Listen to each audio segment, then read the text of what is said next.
السلام علیکم ورحمۃ اللہ تعالی وبرکاتہ۔ الحمد للہ نحمده ونستعینه ونستغفره ونؤمن به ونتوکل علیہ ونعوذ باللہ من شرور انفسنا ومن سیئات اعمالنا من يهده الله فلا مضل له ومن يضلله فلا هادي له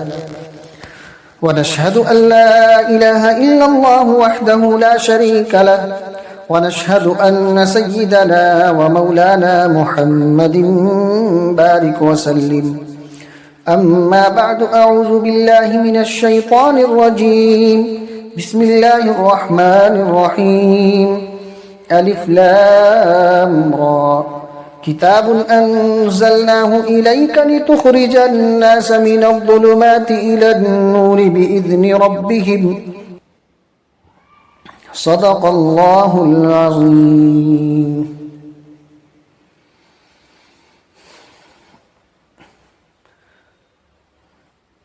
عزیزان ملت اسلامیہ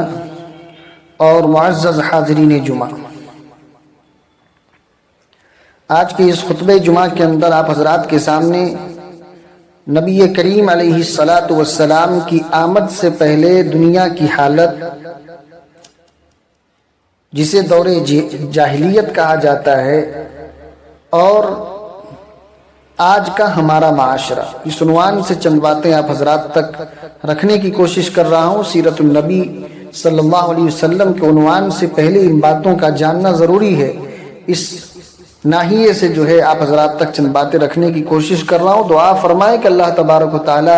ہمیں حق بولنے، حق سننے اور حق پر کما حق عمل کرنے کی توفیق و رفیق عطا فرمائے۔ آپ صلی اللہ علیہ وسلم کی آمد سے پہلے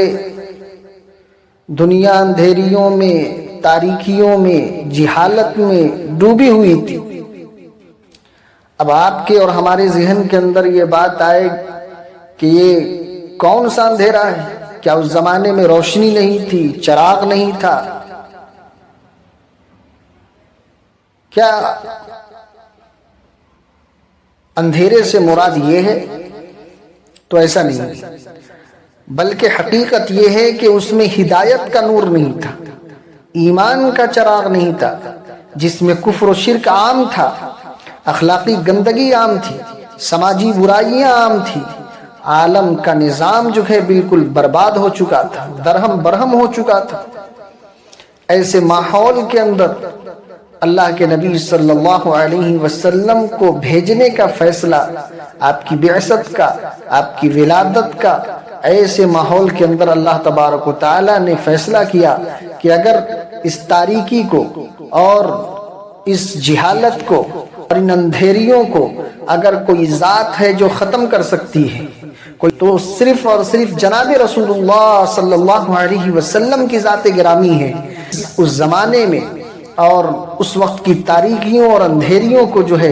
ختم کر سکتی ہے، اور روشنی کی طرف تمام انسانیت کو ہدایت سے، ظلمت سے ہدایت کی طرف لے جا سکتی ہے،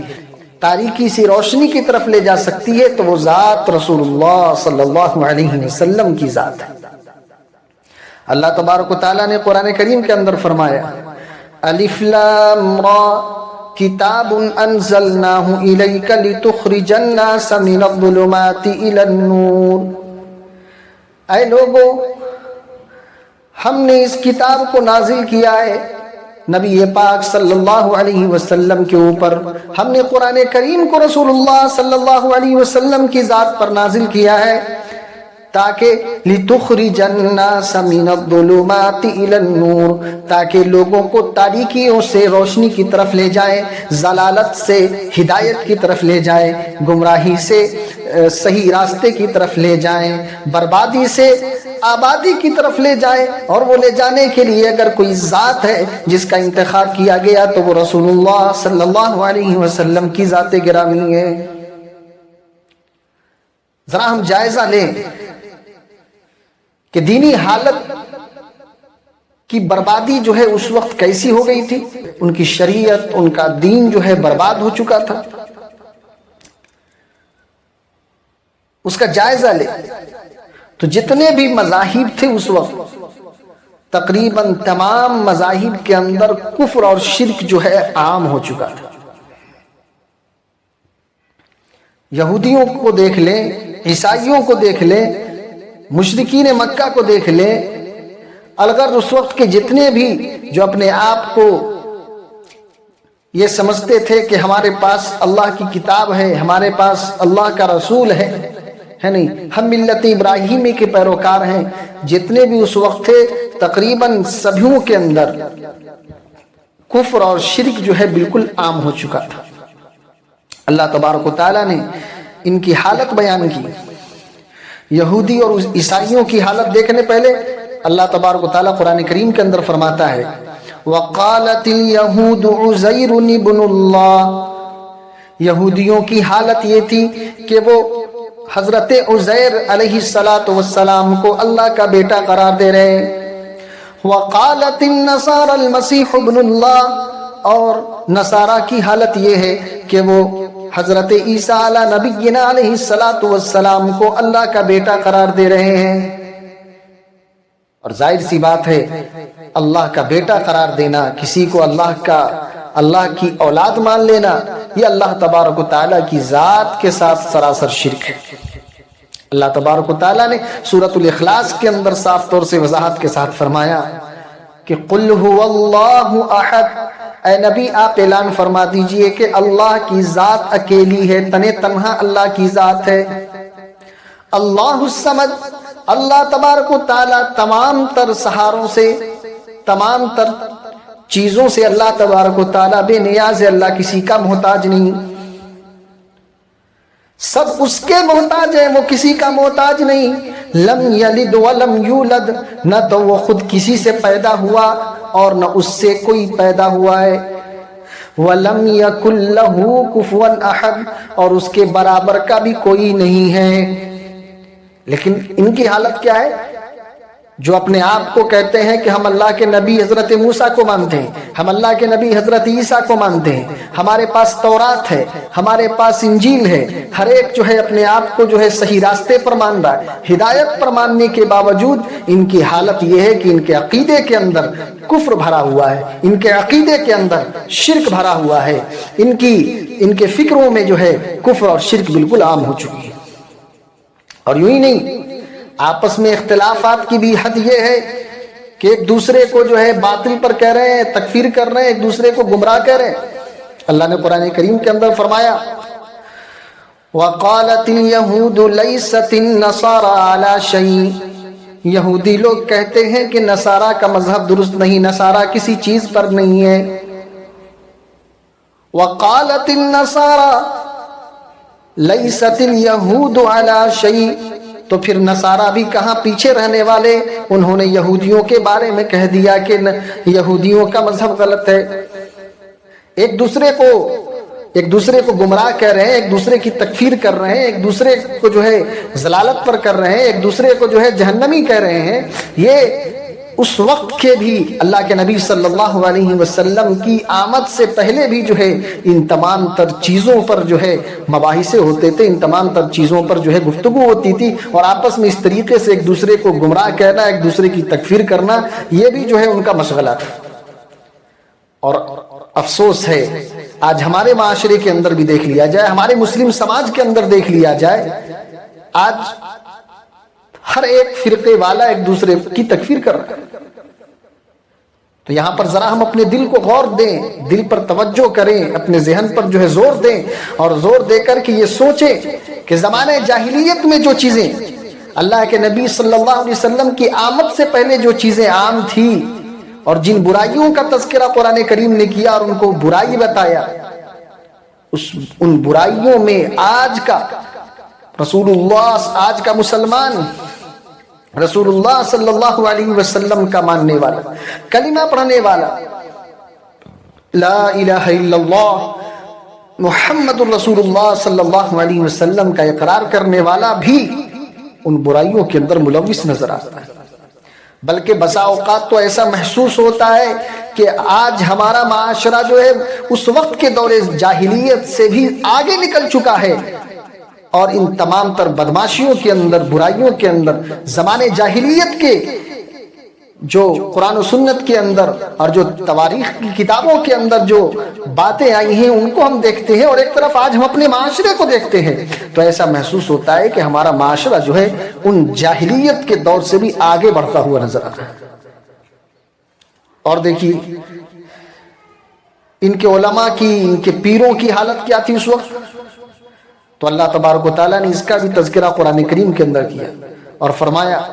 ان کثیرا من الاحبار والرہبان لیأکلون اموال الناس بالباطل ویصدون عن سبیل اللہ۔ اللہ تبارک و تعالیٰ قرآن کریم کے اندر فرما رہے ہیں کہ یہودیوں کے علماء کی حالت یہ تھی، عیسائیوں کے علماء کی حالت یہ تھی، ان کے پیروں اور بزرگوں کی حالت یہ تھی کہ وہ لوگوں کا مال اینٹھنے کے چکر میں تھے، لوگوں کا مال باطل طریقے سے، غلط طریقے سے کھاتے تھے، لوگوں کے مال پر جو ہی ان کی نظر ہوتی تھی۔ آج افسوس کی بات ہے ہمارے معاشرے پر بھی ایک نظر ڈالیں تو ہمارے پاس بھی ایسا محسوس ہوتا ہے کہ ایسے لوگ ہیں جن کو عوام کے ایمان کی فکر نہیں، جن کو عوام کے عمل کی فکر نہیں، ان کے دین کی فکر نہیں، ان کے عقیدے کی فکر نہیں، ان کی اصلاح کی فکر نہیں، ان کی دین و دنیا کی فکر نہیں، ان کو فکر ہے تو بس اس بات کی ہے کہ ہمیں لوگوں سے کس طریقے سے مال چاہیے۔ ان علماء کو لوگوں کے مال پر نظر ہے، کسی نہ کسی بہانے سے جو ہے اپنے جیب کے اندر اور اپنے پیٹ کے اندر جو ہے ان کے مال کو بھرنے کی کوشش کر رہے ہیں۔ میرے بھائیوں، اگر آپ کے علاقے کے اندر، آپ کے محلے کے اندر ایسے علماء موجود ہیں جن کو آپ کے پیسے سے مطلب نہیں، جن کو آپ کے چیزوں سے مطلب نہیں، جن کے آپ کے مال سے مطلب نہیں، جن کے آپ کے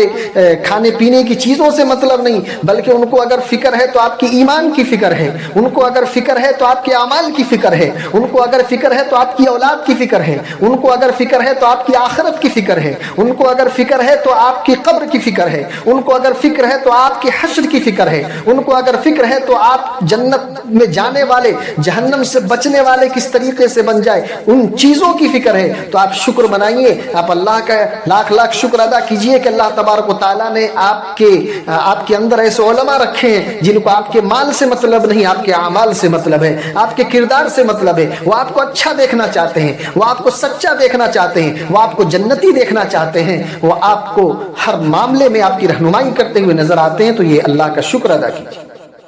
کہ اللہ تبارک و تعالیٰ نے ایسے علماء جو ہے آپ کے لیے چنے۔ تو میرے بھائیوں، بات دراصل یہ کہ اس وقت کے علماء اور پیروں کی حالت یہاں تک پہنچ چکی تھی کہ وہ لوگوں کے مالوں پر ان کی نظر ہوتی تھی، لوگوں کے مال کو کھانے کی فکر ہوتی تھی، کس طریقے سے لوگوں کا مال حاصل کر لیا جائے، عوام کہاں جا رہی ہے، ان کی دینی حالت کیا ہے، ان کی ایمانی حالت کیا ہے، ان کی اخلاقی حالت کیا ہے، ان کی سماجی حالت کیا ہے، ان کی معاشی حالت کیا ہے، ان کی معاشرتی زندگی کیسی ہے، ان سے ان کو مطلب نہیں تھی، صرف پیسوں سے ان کو مطلب تھی۔ ایسے پیر اور ایسے علماء اس وقت موجود تھے۔ اللہ تبارک و تعالیٰ نے ان علماء کی اور ان پیروں کی برائی کی ہے۔ آج بھی ایسے ہمارے معاشرے کے اندر ہیں جن کو ان عوام کی فکر نہیں ہے، ان کے دین اور اخلاق کی فکر نہیں، تو ایسے علماء سے جو ہے اور ایسے پیروں سے جو ہے اپنا دامن چھڑا کر کے، جو آپ کے ساتھ جو ہے وہ الو بنا کر کے آپ کو آپ کے پیسے لیتے ہیں اور آپ کو دین کی طرف، آپ کو رسول اللہ صلی اللہ علیہ وسلم کی سنتوں کی طرف، آپ کو اللہ کے رسول صلی اللہ علیہ وسلم کی طریقے کی طرف نہیں دعوت دیتے ہیں، بلکہ ان چیزوں کی دعوت دیتے ہیں جن سے صرف ان کی پیٹ بھرتی ہے، ان کی جیبیں بھرتی ہیں۔ تو ایسے علماء سے اور ایسے پیروں سے جو ہے ہوشیار رہیں، یہ اس وقت کے زمانے جاہلیت سے بھی برے لوگ ہیں۔ اور صرف یہی نہیں کرتے تھے کہ وہ لوگوں کا مال کھا لیا، بلکہ کیا ہے، حق بات سے روکتے تھے، اللہ کے راستے سے روکتے تھے، رسول اللہ صلی اللہ علیہ وسلم کے طریقے سے روکتے تھے، اس وقت کے اپنے نبی کے طریقے سے روکنے والے لوگ موجود تھے۔ آج بھی ایسے ہمارے معاشرے کے اندر ہیں کہ جو بدعات کو فروغ دیتے ہیں، جو خرافات کی دعوت دیتے ہیں، لیکن کبھی اپنی عوام کو جو ہے رسول اللہ صلی اللہ علیہ وسلم کی سنت کی اتباع کی دعوت نہیں دیتے۔ وہ آپ کو لیمو گاگر چادر میں تو الجھاتے ہیں، آپ کو پھنساتے ہیں، لیکن آپ کو حقیقی رسول اللہ صلی اللہ علیہ وسلم کی سنت کی اتباع کی طرف دعوت نہیں دیتے، اللہ تبارک و تعالیٰ کی نازل کردہ کتاب پر چلنے کی دعوت نہیں دیتے، اللہ کے نبی صلی اللہ علیہ وسلم کے قول و فعل پر عمل کی دعوت نہیں دیتے تو ایسے لوگوں سے ہوشیار رہیں. یہ اللہ کے راستے سے روکنے والے ہیں, یہ اللہ کے دین سے روکنے والے لوگ ہیں, یہ اللہ کے ذات سے روکنے والے, رسول اللہ صلی اللہ علیہ وسلم کی ذات سے روکنے والے لوگ ہیں. ایسے علماء اور ایسے پیر اگر آپ کی زندگی کے اندر ہیں, آپ کے سماج کے اندر ہے, آپ کے معاشرے کے اندر ہے, تو آپ بھی بچیے اور اپنی اولاد کو بھی بچانے کی فکر کیجیے. اچھا, یہ تو ان کے علماء اور پیروں کی حالت تھی. لوگوں کی حالت کیا ہے؟ تو اللہ تبارک و تعالیٰ نے اس کو ہی بتایا کہ لوگوں کی حالت یہ ہے کہ وہ کہتے ہیں نحن ابناء اللہ و احباؤ. عوام کی اور لوگوں کی حالت یہ ہو گئی تھی کہ وہ اپنے آپ کو اللہ کا بیٹا کہتے تھے اور اپنے آپ کو اللہ کا چہیتا اور اللہ کا محبوب کہتے تھے کہ میں اللہ کا چہیتا ہوں, اللہ کا پسندیدہ ہوں, اللہ کا محبوب ہوں. اور صرف یہی نہیں بلکہ ایسی حالت ہو گئی تھی ان کی کہ اتخذوا احبارهم ورهبانهم اربابا من دون اللہ. اللہ تبارک و تعالیٰ کہتے ہیں کہ یہ ایسے ہو گئے تھے کہ انہوں نے اپنے پیروں کو اور اپنے پوپ اور اپنے پادریوں کو اور اپنے بزرگوں کو جو ہے اللہ کے برابر جو ہے شریک کر لیا, رب بنا لیا تھا یہ اللہ کو چھوڑ کر کے. ایک طرف ہم زمانہ جاہلیت کے اس وقت کے لوگوں کی یہ حالت دیکھتے اور آج کے دور میں, آج کے اس ماحول کے اندر اگر ہم اپنے مسلم معاشرے کو دیکھتے ہیں, مسلم سماج کو دیکھتے ہیں, تو ایسا محسوس ہوتا ہے کہ ہمارے سماج کے اندر بھی یہ برائیاں ہیں. آج بھی کچھ لوگ ایسے ہیں کہ جنہوں نے اللہ تبارک و تعالیٰ کو چھوڑ کر کے اپنے پیروں کو اور اپنے بزرگوں کو جو ہے رب کا درجہ دے دیا. اور یہاں رب کا درجہ یہ نہیں ہے مطلب کہ وہ ان کی پوجا کرتے تھے, ان کی عبادت کرتے تھے, بلکہ ان کی کہی ہوئی بات پر آنکھ بند کر کے بھروسہ کر لیتے تھے. وہ جس کو حلال کہتے اسے حلال سمجھتے تھے, جس کو حرام کہتے اسے حرام سمجھتے تھے. اللہ نے اسے کہا کہ انہوں نے اس کو رب بنا لیا ہے. آج بھی ایسے لوگ ہیں, آپ ان سے ملنے کے لیے جائیے, ان سے خیریت پوچھتے ہیں کہ بھائی کیا حال ہے, کیسے چل رہے ہیں, کیسے مزاج ہیں, خیریت سے ہیں آپ؟ تو ان کی زبان پر لفظ اللہ بھی نہیں نکلتا ہے. وہ ان کی زبان پر جو نکلتا ہے, جو جملہ ہوتا ہے, سن کر کے بڑا ہی افسوس ہوتا ہے.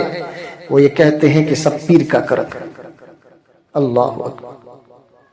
حالانکہ انہیں بھی معلوم ہے کہ پیر ہو یا بزرگ ہو, کوئی کتنی بڑی بھی شخصیات ہو, اللہ تبارک و تعالیٰ نے اگر ان کو کوئی مقام دیا ہے, اللہ تبارک و تعالیٰ نے ان کو کوئی مرتبہ دیا ہے, تو وہ مرتبہ اگر کہیں سے ملا ہے تو وہ اللہ تبارک و تعالیٰ کی بندگی کرنے سے ملا ہے, وہ اللہ کی غلامی کرنے سے ملا ہے, رسول اللہ صلی اللہ علیہ وسلم کی سنتوں کی اتباع کرنے سے ملا ہے, رسول اللہ صلی اللہ علیہ وسلم کی ذات سے محبت کرنے سے ملا ہے, آقا کریم علیہ الصلوۃ والسلام کی سنتوں پر چلنے سے ملا ہے. دنیا میں کسی کو بھی کوئی طاقت اگر ملتی ہے تو اللہ کی ذات سے ملتی ہے. اور یہ بولنے والا بھی, اسے بھی اقرار ہے کہ سب سے زیادہ طاقت و قوت والا, سب سے زیادہ پاور والا اگر کوئی ذات ہے, کوئی کسی کے احسان اگر سب سے زیادہ اس روئے زمین پر انسانوں کے اوپر ہے, تو سب سے زیادہ اللہ تبارک و تعالیٰ کی ذات ہے جس نے انسانیت پر سب سے زیادہ رحم کیا. سب سے زیادہ نعمتیں اگر کسی کی ہیں تو یہ اسی رب العالمین کی ذات کی ہے. اللہ نے قرآن کریم کے اندر فرمایا وَإِن تَعُدُّوا نِعْمَةَ اللَّهِ لَا تُحْصُوهَا. اے لوگو, تم اگر اللہ کی نعمتوں کو گننا چاہو تم نہیں گن سکتے. ان تعدوا نعمت اللہ لا تحصوها. جب اللہ کی نعمتیں بے شمار ہیں, جب اللہ کی نعمتوں کو ہم گن نہیں سکتے ہیں, اللہ کی نعمتیں ہمارے اوپر دن رات برس رہی ہیں, تو ہمارے اوپر اگر کرم کسی کا ہے تو وہ اللہ کا کرم ہے, ہمارے اوپر رحم کسی کا ہے تو اس آیت کی روشنی میں یہ کہا جا سکتا ہے کہ اللہ کا. تو ہمیں اگر شکریہ ادا کرنا ہے, ہمیں اگر اللہ تبارک و تعالیٰ کا شکر ادا کرنا ہے, تو ضروری یہ ہے کہ جب کوئی خیریت پوچھے, جب کوئی ہم سے اپنے مزاج پوچھے, ہم سے خیریت پوچھے, ہم سے ہمارے احوال کو پوچھے, تو ہم یہ کہیں الحمدللہ اللہ کا کرم ہے. لیکن افسوس کی بات ہے آج ہمارے معاشرے کے اندر لفظ اللہ بھی زبان سے نہیں نکلتا، کہتے ہیں پیر کا کرم۔ جس اللہ نے سب سے زیادہ تمہیں پیدائش سے لے کر کے موت تک تمہارے اوپر اپنی نعمتیں ایسی برسائی کہ جس کو تم گن نہیں سکتے ہو۔ ارے تم اپنے وجود پر غور کرو، تمہارے ہاتھ، تمہارے پاؤں، تمہارے کان، تمہارے آنکھ، تمہارے جسم کے ہر اعضاء جو سلامت نظر آتے ہیں، اور جو ہر اعضاء اپنی جگہ پر ٹھیک ٹھیک بنے ہوئے، یہ کس کا کرم ہے؟ یہ کس کا رحم ہے؟ تمہیں بچپن سے لے کر کے ایک ناپاک قطرے سے لے کر کے ایک ہٹا کٹا نوجوان بنانے تک، ایک خوبصورت نوجوان بنانے تک کس کا کرم ہے؟ ہم نے کبھی غور نہیں کیا، ہم دھڑلے سے کہہ دیتے ہیں پیر کا کرم ہے۔ میرے بھائیوں، آپ اپنے جملے پر بھی غور کیجئے، کہیں ایسا نہ ہو کہ آپ کی کہی ہوئی بات سے آپ کا رب ناراض ہو جائے۔ تو ایک طرف زمانے جاہلیت پر نظر کرتے ہیں، اور دوسری طرف ہم اپنے معاشرے پر نظر کرتے ہیں، تو یہ ہمارے سامنے ایسا محسوس ہوتا ہے ان دونوں زمانوں کو دیکھنے کے بعد کہ ہم اگر اس سے آگے نہیں نکلے ہیں تو میرے بھائیوں ہم ان سے پیچھے بھی نہیں، ان زمانے جاہلیت سے، ان دور جاہلیت سے ہم پیچھے بھی نہیں رہے۔ یہ تو یہود و نصارہ کی حالت تھی۔ اللہ تبارک و تعالیٰ نے مشرکین کی حالت بیان کی کہ مشرکین کے اندر بت پرستی اور شرک ان کی زندگی کے اندر بالکل عام ہو چکا تھا۔ ہر چیز کے الگ الگ خدا بنائے بیٹھے ہوئے تھے، یہ ہبل ہے، یہ لات ہے، یہ عزا ہے، یہ منات ہے، یہ بارش کا خدا ہے، یہ رزق کا خدا ہے، یہ صحت و تندرستی کا خدا ہے۔ ہر چیز کے خدا جو ہے الگ الگ تھے، حتیٰ کہ اللہ کا وہ گھر جسے خانہ کعبہ کہا جاتا ہے، اس گھر کے اندر بھی ان لوگوں نے 360 بت جو ہے رکھ دیے تھے، مورتیاں رکھ دی تھی۔ شرک میں اتنے زیادہ غرق ہو چکے تھے۔ اور صرف یہی نہیں بلکہ فرشتوں کو اللہ کی بیٹیاں قرار دے رہے تھے۔ اللہ تبارک و تعالیٰ نے قرآن کریم کے اندر فرمایا وَجَعَلُوا الْمَلَائِكَةَ الَّذِينَ هُمْ عِبَادُ الرَّحْمَنِ إِنَاثًا، ان مشرکین نے، ان لوگوں نے اللہ تبارک و تعالیٰ کے ملائکہ کو، اللہ تبارک و تعالیٰ کے فرشتوں کو جو اللہ کے بندے ہیں، انہوں نے ان کو بیٹیاں قرار دے دی، بیٹیاں بنا دیا۔ ایک جگہ اللہ تبارک و تعالیٰ نے فرمایا ام لہ البنات ولکم البنون، ارے کیسے تم کیسی عقل رکھتے ہو، اللہ تبارک و تعالیٰ کے لیے تو بیٹیاں مانتے ہو اور خود اپنے لیے بیٹے پسند کرتے ہو۔ اللہ کے لیے بیٹیاں بنا دی، اور خود جب چوائس کی باری آئی، پسند کی باری آئی، تو خود اپنے لیے بیٹے پسند کر رہے۔ اپنے لیے بیٹیاں پسند نہیں کرتے ہو تو اللہ کے لیے بیٹیاں کیوں پسند کرتے ہو؟ اللہ نے کہا عجیب فیصلہ ہے، اللہ کے لیے بیٹیاں قرار دے رہے اور خود اپنے لیے بیٹے پسند کر رہے۔ تو کچھ سوچو شرک میں کس طریقے سے اندھے ہو چکے ہو۔ اور یہ صرف یہی نہیں، ان کی حالت یہاں تک گر چکی تھی، اخلاقی حالت، کہ قتل و غارت گری، ظلم، چھین جھپٹ، لوگوں پر زیادتی کرنا، یہ ان کا پیشہ بن چکا تھا۔ معمولی سی بات پر برسوں جنگیں ہوا کرتی تھی۔ حرب بسوس یہ بہت ہی مشہور جنگ ہے، ایک معمولی سی بات پر تقریباً 40 سال یا اس سے کہیں زیادہ جو ہے یہ جنگ چلی تھی۔ تو یہ ان کی اخلاقی حالت تھی، اتنے گر گئے ہوئے تھے کہ معمولی بات پر بھی اتنے برسوں تک جنگیں لڑا کرتے تھے، ایک دوسرے کا خون بہا دیا کرتے تھے۔ اس طریقے سے ان کی جو ہے جہالت ہو چکی تھی۔ آج افسوس کی بات ہے ہمارے معاشرے کے اندر بھی، آج ہم اپنے معاشرے پر بھی غور کریں تو ایسا محسوس ہوتا ہے کہ ہمارے معاشرے کے اندر بھی معمولی سی بات پر جو ہے برسوں برس جو ہے کیس چل رہا ہے، مقدمے درج کیے جا رہے ہیں، برسوں تک لڑائیاں چل رہی ہے، معمولی سی بات پر۔ گھر بک گیا، پورا کھیت بک گیا، پورے کھلیان بک گئے ان کے، خود پورے خالی ہو چکے، نیل ہو چکے ہیں۔ لیکن آن شان کی بات یہ ہے کہ ہمیں جو ہے دبنا نہیں ہے، ہمیں صلح نہیں کرنی ہے، ہم پیچھے نہیں ہٹنا ہے، چاہے کچھ بھی ہو جائے۔ آج ہمارے معاشرے کے اندر یہ چیزیں عام ہو چکی ہیں۔ شراب نوشی، عیاشی، یہ اس وقت کے جاہلیت کے دور کے اندر بالکل عام تھی۔ یہ لوگ شراب کے اتنے عادی تھے کہ جب اسلام آیا اور اسلام نے جو ہے ان کے اوپر اثر ڈالا اور مذہب اسلام قبول کر لیے، اس کے بعد بھی شراب کی ایسی لت تھی کہ اس کے بعد بھی شراب پیتے تھے، اور شراب پی کر کے مسجد میں آتے تھے، نماز پڑھتے تھے۔ اللہ نے قرآن کریم کے اندر کہا یا ایھا الذین آمنوا لا تقربوا الصلاة وانتم سکارا، اے ایمان والو نماز کے قریب بھی نہ آؤ، نماز کی اللہ کی عبادت کے قریب بھی نہ آؤ، مسجد کے قریب بھی نہ آؤ جب کہ تم نشے کی حالت میں ہو۔ تو شراب ان کے گھٹیوں کے اندر پلا ہوا تھا، ان کے اندر جو ہے بالکل سرایت کر چکا تھا کہ شراب کے بغیر رہ نہیں سکتے تھے، حتیٰ کہ اللہ کی عبادت کے لیے آ رہے ہیں تو شراب پی کر کے آ رہے ہیں۔ ایسی حالت تھی۔ ایک طرف ہمارا معاشرہ، ایک طرف اس واقعے کو رکھیں اور ایک طرف جو ہے ہم اپنے معاشرے کو دیکھیں، اپنے سماج کو دیکھیں۔ آج ہمارا نوجوان شراب کا عادی ہے، چرس کا عادی ہے، نشے کا عادی ہے، اگر کچھ نہیں تو اسے سگریٹ تو ضرور چاہیے، اور اگر اس سے بھی کچھ نہیں تو گٹکا تو ضرور کھانے والے مل جائیں گے آپ کو ہمارے نوجوان۔ آج یہ حالت ہے مسلمانوں کی، نوجوانوں کی، کہ نشے کے اندر، شراب کے اندر، چرس اور گانجے کے اندر بالکل مست ہیں ایسے نوجوان آج ہمارے معاشرے کے اندر موجود ہیں۔ اس وقت کی برائیاں، کون سی برائیاں، آج ہم کن کن برائیوں کا تذکرہ کریں؟ ایک ایک برائی کا تذکرہ کرتے جائیے اور اپنے معاشرے کے اندر، اپنے سماج کے اندر دیکھتے جائیے تو ہر برائی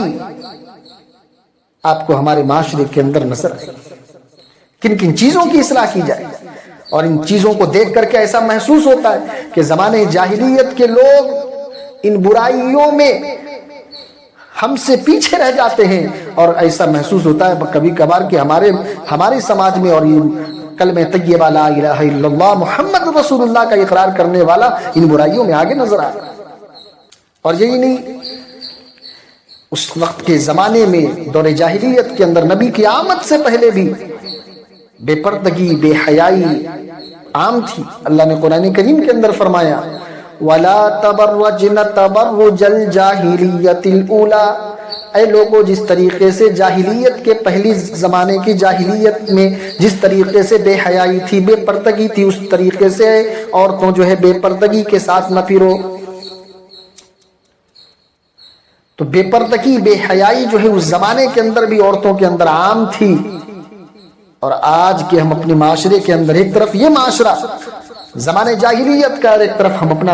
اپنے معاشرے کو دیکھیں، اپنی سماج کو دیکھیں، اپنے مسلم کمیونٹی کو دیکھیں، کس قدر بے پردگی ہے، بے حیائی ہے، فیشن کے نام پر جو ہے فحاشی ہے، عریانیت ہے، بے پردگی ہے، نہ بڑوں کا لحاظ ہے، نہ چھوٹوں پر کوئی شفقت ہے، نہ کسی بڑے کی کوئی قدر ہے، نہ اس کی رائے کی کوئی قدر ہے، نہ اس کی بات کی کوئی اہمیت ہے۔ آج اس طریقے سے جو ہے ہم بے حیا اور بے شرم ہو چکے ہیں۔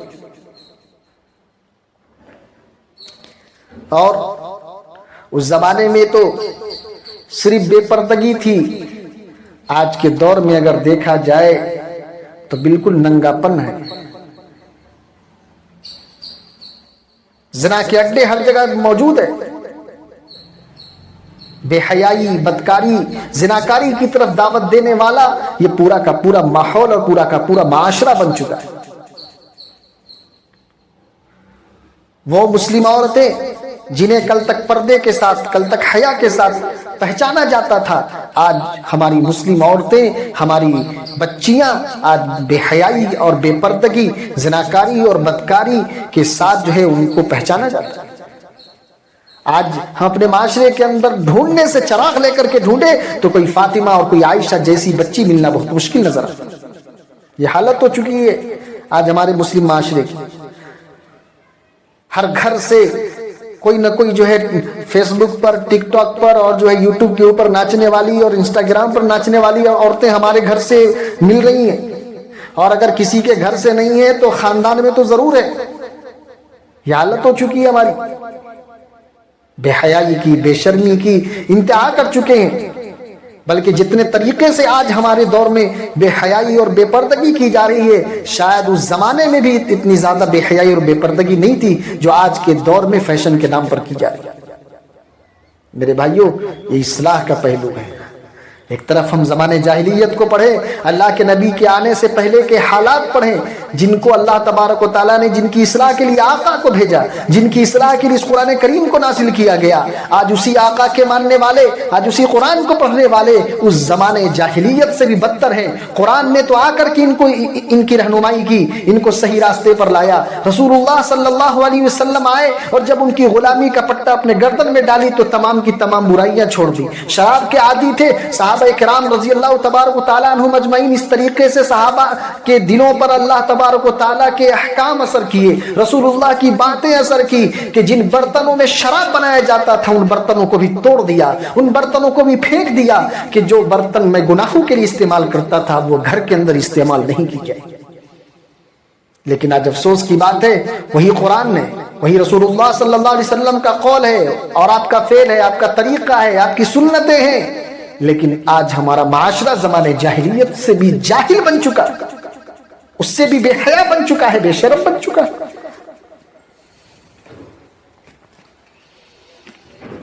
اس زمانے کے اندر عورتوں کی عزت نہیں تھی، حتیٰ کہ ان کا پیدا ہو جانا بھی بوجھ اور شر کی بات سمجھی جاتی تھی۔ قرآن کریم نے ان کا تذکرہ کیا، وَإِذَا بُشِّرَ أَحَدُهُمْ بِالْأُنْثَىٰ ظَلَّ وَجْهُهُ مُسْوَدًّا وَهُوَ كَظِيمٌ۔ قرآن کریم کہتا ہے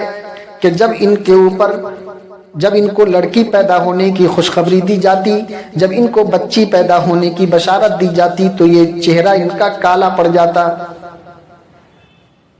اب ایک طرف ہم زمانے جاہلیت کے اس فعل کو دیکھیں اور اس عمل کو دیکھیں اور دوسری طرف اپنے مسلم معاشرے کو دیکھیں، مسلم سماج کو دیکھیں، تو آج ہمیں بھی یہ کہنے پر بہت ہی افسوس ہوتا ہے کہ آج ہمارے معاشرے کے اندر بھی لڑکیاں جو ہے عورتیں بوجھ بنتی جا رہی ہیں۔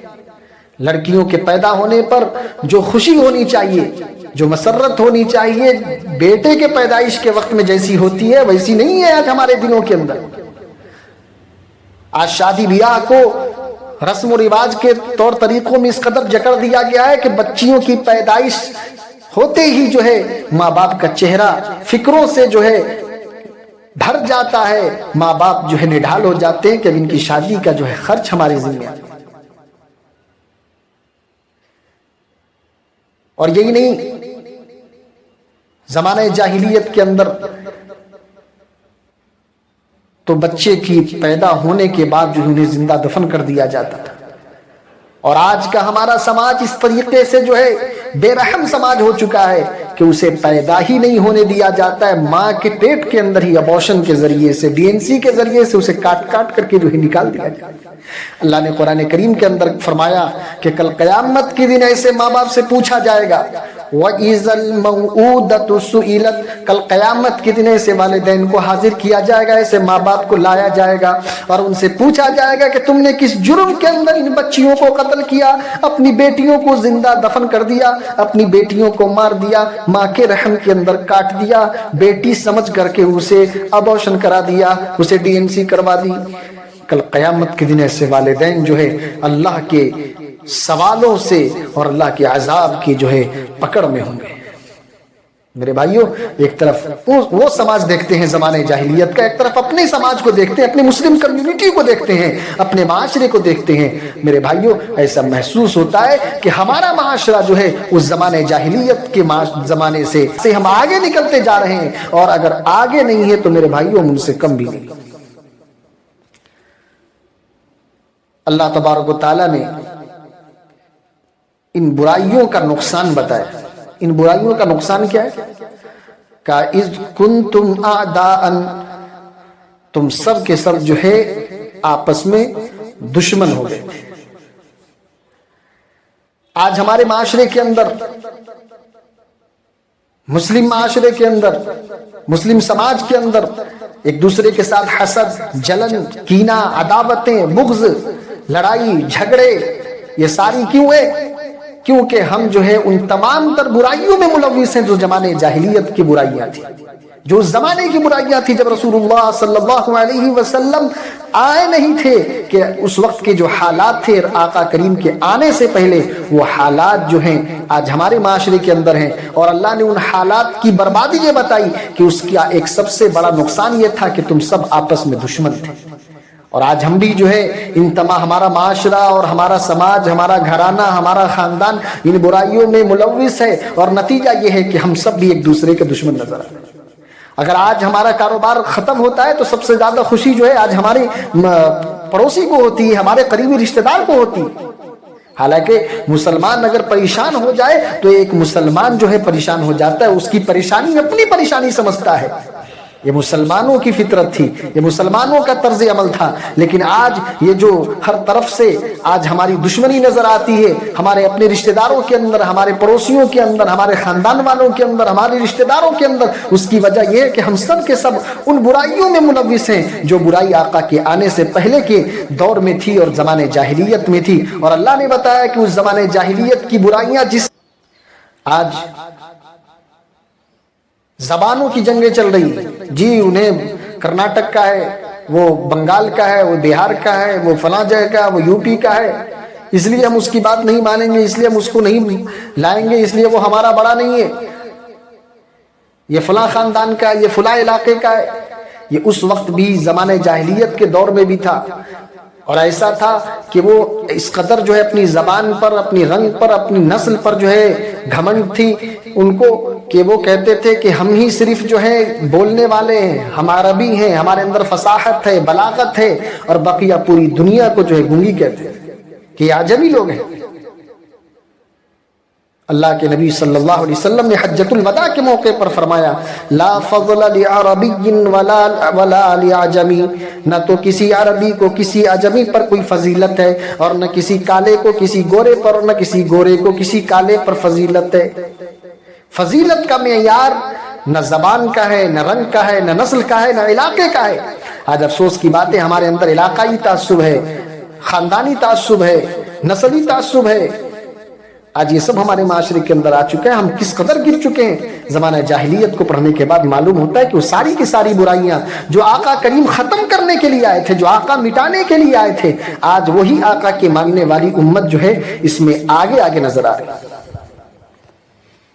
تو اس کا حل یہی ہے کہ نبی پاک صلی اللہ علیہ وسلم کی روشن تعلیمات پر عمل کیا جائے۔ تو پھر کیا ہوگا؟ اللہ نے کہا فَأَلَّفَ بَيْنَ قُلُوبِكُمْ، تمہارے دل جو ہے آپس میں جڑ جائیں گے۔ تم کیسے ہو جاؤ گے؟ فَأَصْبَحْتُمْ بِنِعْمَتِهِ إِخْوَانًا، تم آپس میں بھائی بھائی بن جاؤ گے اللہ کی نعمت سے۔ تو معاشرہ پاک ہوگا جب ہم خیر خواہ بنیں گے۔